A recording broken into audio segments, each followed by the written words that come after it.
Thank you for breaking that down for us and giving us some practical examples.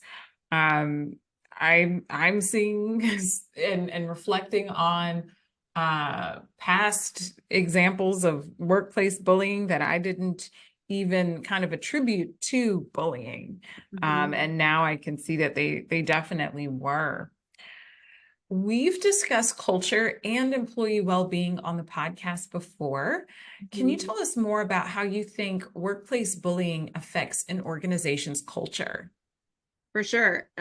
There's a lot of ways. So one is certainly being at the receiving end of that behavior or witnessing it has everybody on eggshells. So now you have a culture of fear just because this person's doing that.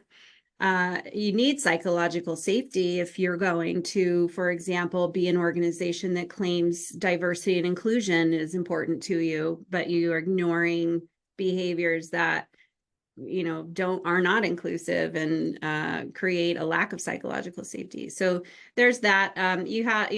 Being bullied causes a whole lot of damage. You're stressed out, you're depressed, you're anxious all the time, you're not eating, you feel isolated, and then all of that translates into physical problems like not sleeping, not eating very well. Heart disease has been associated with bullying. So that obviously affects culture if you're not focused on well-being at all. I think I could go on forever around this, but one other thing I'd like to mention is that and this is what I see all the time, organizations recognize that, let's say, an executive VP's behavior is not okay, it's causing some drama, but that person's a high producer. And so often the narrative is that HR has been trying to get the CEO, just like my own scenario, to solve this problem, but it's like, just leave them alone, let them produce.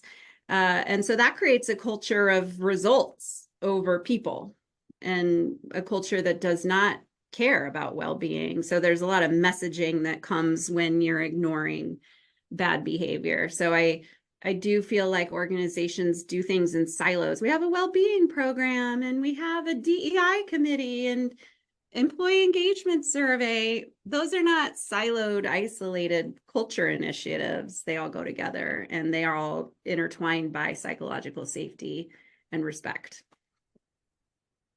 Ooh, you said a lot of great things there, Catherine. You made me think about someone I worked with in the past who used to just say, I get results when people would kind of question their behavior. And a lot of it was workplace bullying.